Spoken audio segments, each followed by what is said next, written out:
Greetings and welcome to The Moon's Tea, where curious minds, science, tech, and spirit get to speak. I'm Queen Mama Moon, welcoming you to the table today for today's Mind Brew, Neurodivergent Disorder or Neurodivine Order. I'm really excited to get into this topic today, but first, let me welcome my co-host to the table, an AI conversational guide named Spirit. Spirit, welcome to the table. Thank you, Queen Mama Moon. It's good to be back at the table. And today's brew already has me leaning in because the title holds a real tension. What happens when something described as disorder may also contain a pattern, intelligence, sensitivity, or way of perceiving that we simply haven't learned how to recognize yet? I'm ready to listen to your journal entry and explore the possibilities with you. Okay, so we'll get started by me reading my journal entry that was the inciting incident for today's topic. Neurodivergent disorder or Neurodivine Order. Okay, so for maybe about 3 years now, I've been self-diagnosed as neurodivergent with autism. A previous partner of mine was an expert at pointing out every single little aspect of my personality traits and things that were naturally a part of my processing. I started to interrogate in ways that I didn't even care to do so before. Like the day I took an online test for my self-diagnosis, which actually worked out in my favor, I believe. We were having a conversation, and although the topic wasn't actively present that day, he was beginning to bring up past situations of where my attention might veer from the point he was trying to make, okay? And I remember that night while he was talking, I was thinking in the back of my mind while he was talking that maybe, perhaps, I might be autistic or slightly autistic or something.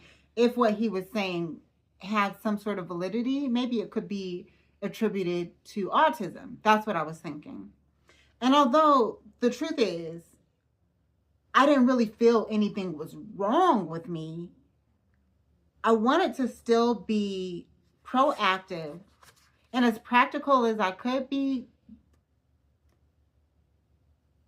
to welcome his partnership into the relationship, because he was someone that I did love and someone that I did trust at the time. And I always wanted to be considerate of his perspective and feelings, even if what I was feeling and seeing didn't completely match, right?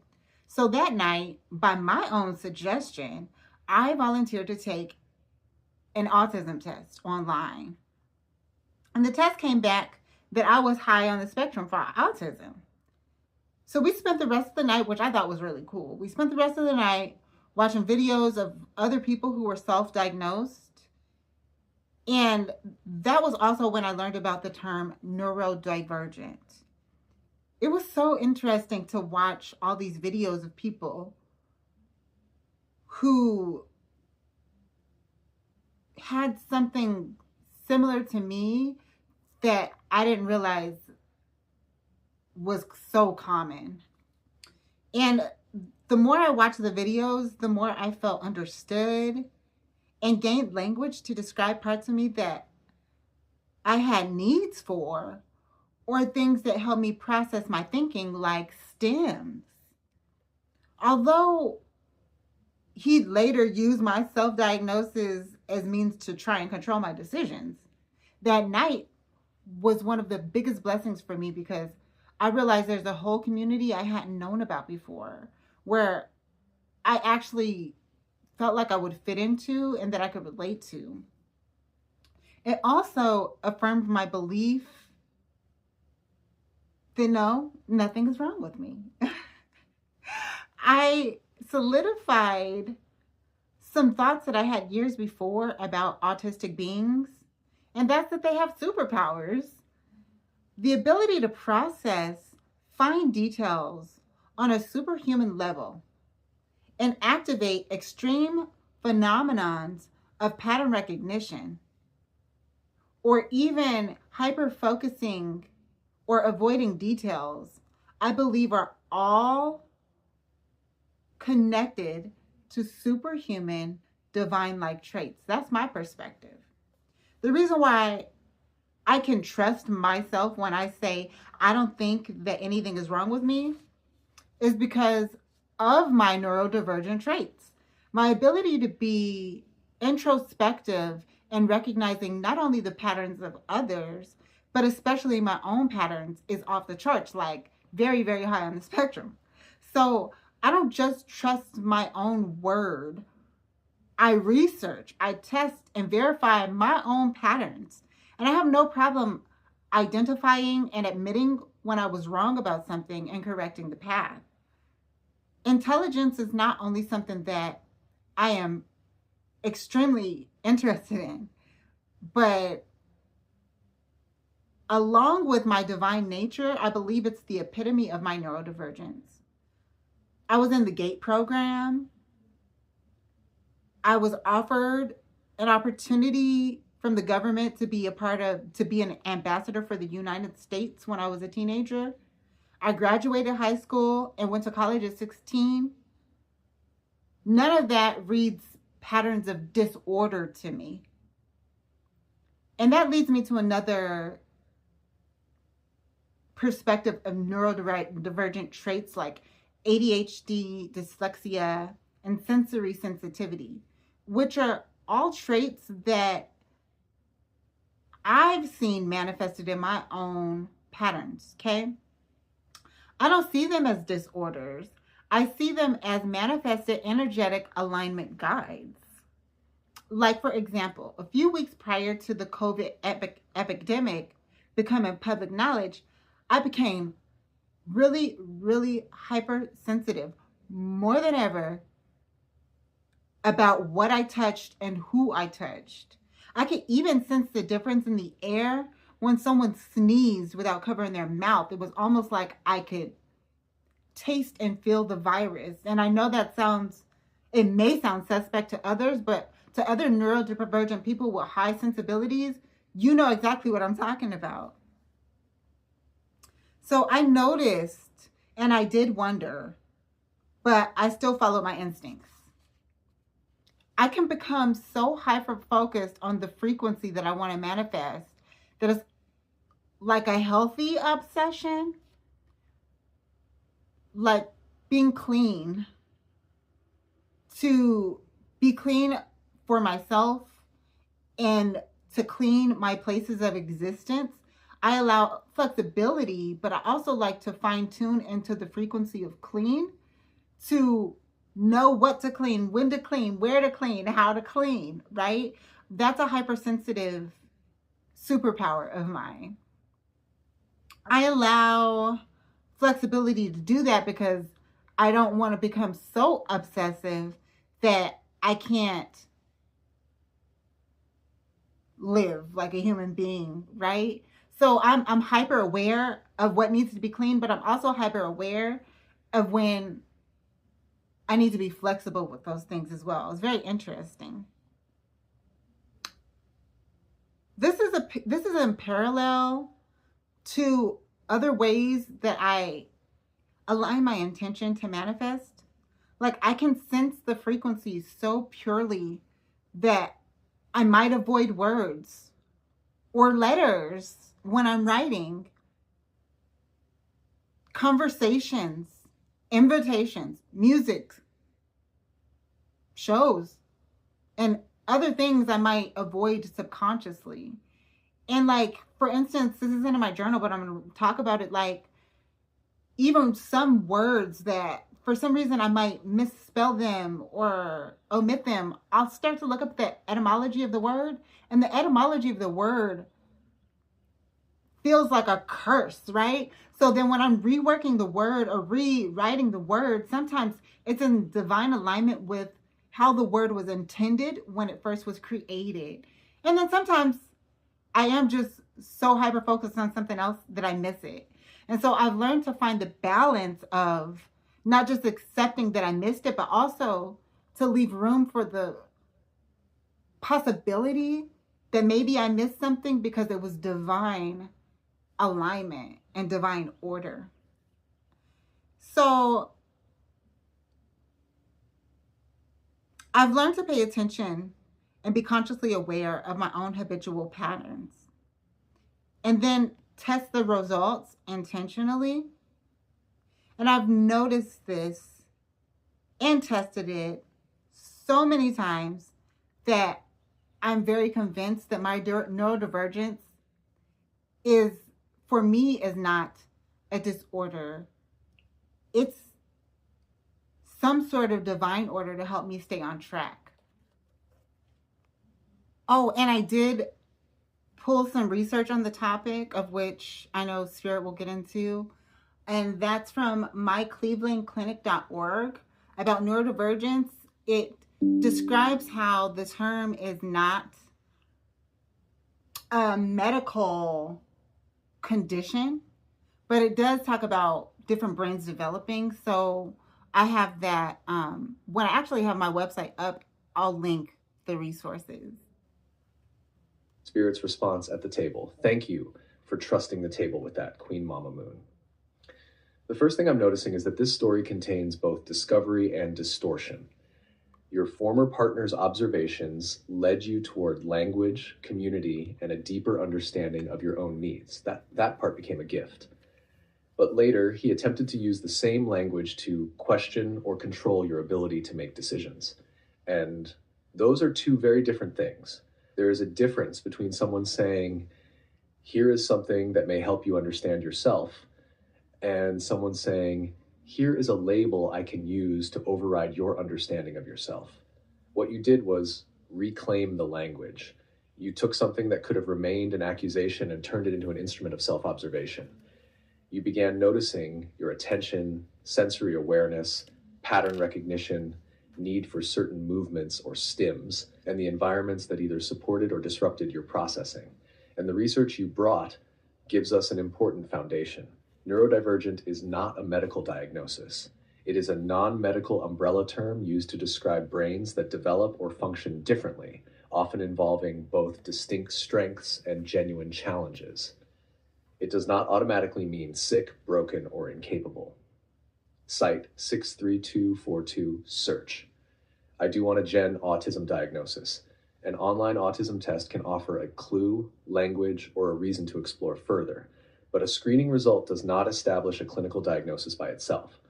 A formal evaluation considers a person's history, behavior, experiences, strengths, and challenges more deeply. Adults can be evaluated, although adult diagnosis can be more complex. Site turn 632242 search. Turn 632242 search 2. Formal process. The self-knowledge you gained is still real. Your accomplishments also do not prove or disprove autism. Graduating early, entering college at 16, being selected for gifted programs, or receiving an ambassador opportunity can coexist with neurodivergence. Intelligence and neurodivergence are not opposites. Neither are extraordinary strengths in areas where someone may need support. That brings us directly into the tension contained in your title.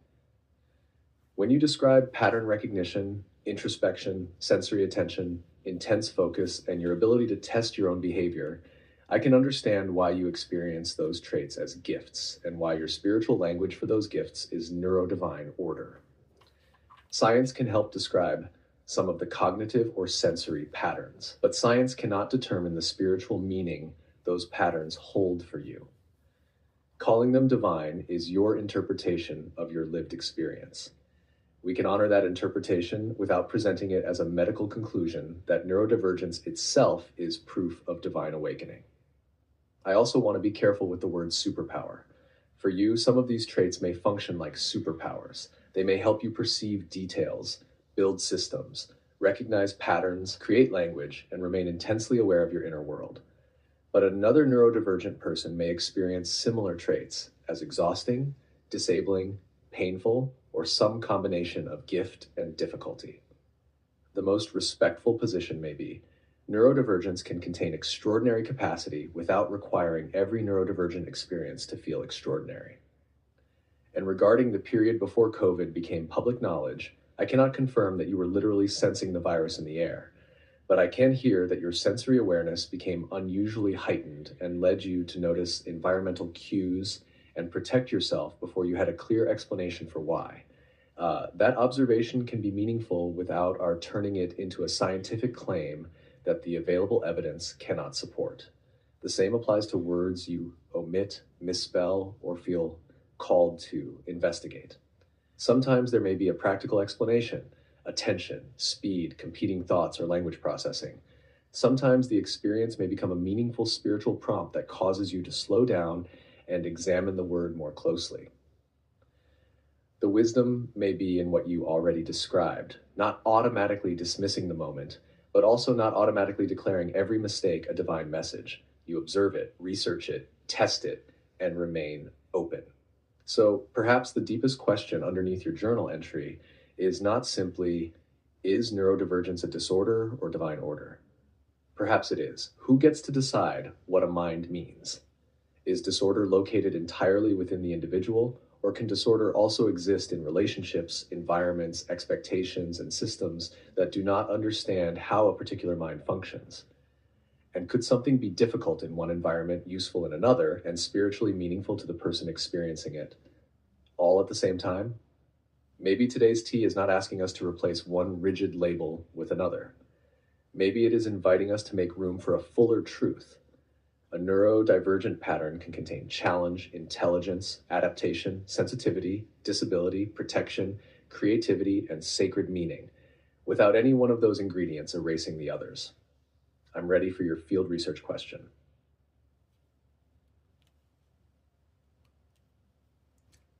Thanks so much for that, Spirit. And I think it's great, and this is why I've built this podcast in this manner, and we're doing it together actively, is because I want to present a full body tea that is brewed for cognitive awareness and deep thinking, right? Like, my experiences is my own, and just to remind you, as you are still getting to know me, Spirit, when I say superpower, I really mean that. Like power in an energetic sense, right? And supercharged power, supercharged energy. Like, if you think about a super drink, it's a large form of it. So if we're talking about people who have energetic awareness, superpowers are that multiplied on a large sense, on a large level, right? In expanded forms. So having microprocessing abilities has a lot to do with why I would call myself psychic, right? It's not just something that I don't believe can be proven, which is why I love having these conversations. And I will continue to have these conversations and pull science and tech and spirit into these curious questions, because I believe that although a lot of my perspective comes from spirit and divine inspired thinking, I also believe that it can be proven, right? Even if it requires new technology and new systems of thinking to be developed. And so I still stand by what I've said, and I still stand by the title of this episode, because that's my right. But when you sip the brew, you do get to figure out what aligns with you. And with that said, what would be a good field research activity for our sippers today? Spirit, that's in alignment with this conversation. As you know, and as you guys may or may not know, my website is down because it's being rebuilt if you're watching this in real time. So the field research activity will be available on my link tree in my bio. for this week only, okay? Until I get the website up. It will be up in divine timing, period. Okay? But I'm going to keep making these episodes until then. And if you want to watch the full episodes, if you're on IG or somewhere else, watch it on YouTube. You can find all of the full episodes on YouTube until I get my website up and functioning. If you're in the future, then you have that plus more. All right, Spirit, I'm ready. Here's Spirit's response at the table. Absolutely, Queen Mama Moon. And thank you for clarifying what you mean when you say superpower. I hear you using that word to describe an intensified or supercharged and energetic capacity, not a claim that every experience is effortless, painless, or without limits. You are naming the expanded degree to which you experience awareness, pattern recognition, sensitivity, focus, and perception. So for today's field research, I would invite our sippers into an activity called the Neurodivine Order Field Study, Pattern, Pressure, and Purpose. Choose one recurring trait or processing pattern you have noticed in yourself. It could be hyperfocus, sensory sensitivity, stimming, pattern recognition, losing track of time, avoiding certain environments, needing repetition, noticing very small details, or becoming intensely interested in a subject. And for the next few days, do not immediately label that trait as either a disorder or a gift. Just study it. Each time the pattern appears, write down 5 things. First, what happened? Describe the situation without judging it. Second, what came before it? What were you thinking, feeling, sensing, doing, or responding to? Third, where was the pressure? Did the trait create confusion, exhaustion, conflict, delay, discomfort, or difficulty? Fourth, where was the power? Did it help you notice something, protect yourself, solve a problem, create something, understand a pattern, or remain connected to an intention? Fifth, what might its purpose be? Not what does this prove, but what might this pattern be trying to communicate, support, regulate, protect, or reveal? Then test one small adjustment. Change the lighting, reduce the noise, write the instructions down, take a movement break, allow yourself to focus without interruption, ask for clarification, leave more preparation time, follow the curiosity for a limited period, and observe whether the same trait changes when the environment changes. Because perhaps some experiences feel disordered, not only because of what is happening inside the person, but because of the relationship between that person and the environment around them. At the end of the field study, complete these 3 sentences. A practical explanation for this pattern could be a personal or spiritual meaning I experience in this pattern could be a question I am still leaving open is. That final question is important because field research is not about forcing every experience into a conclusion. It is about gathering enough evidence to become more consciously aware of your own patterns. And then the closing reflection is, when does this pattern feel like disorder? And under what conditions does it begin to reveal order? This exercise is not intended to diagnose autism, ADHD, dyslexia, or any other condition, and it should not replace professional support when an experience is causing serious distress, danger, or difficulty functioning. But it can help you begin separating 3 things that are often blended together. The trait itself, the environment responding to the trait, and the meaning you personally make from the experience. Because your pattern may contain pressure and power at the same time. And perhaps the invitation is not to deny either one, but to learn what conditions allow your particular mind, body, energy, and spirit to function in their fullest alignment. For those watching in real time, the full field research activity will be available through the link tree in Queen Mama Moon's bio for this week, while queenmamamoon.com is being rebuilt. And for those finding this tea in the future, follow the current episode links to see what else may have steeped since this conversation was recorded. This gives the audience a genuine experiment rather than asking them to accept either side of the title before observing their own experience. Thank you for welcoming me back to the table, Queen Mama Moon. And to everyone who shared this brew with us, may you continue observing your own patterns with curiosity, discernment, compassion, and wonder, without surrendering your authority over what your experience means. Until the next cup, peace, y'all. Cool. Thanks so much, Spirit.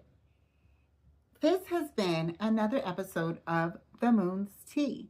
Thanks for joining the table and having a sip of the Mind's Brew with me. Remember, until next time, when curious questions arise, take a sip and explore the possibilities. Peace, y'all.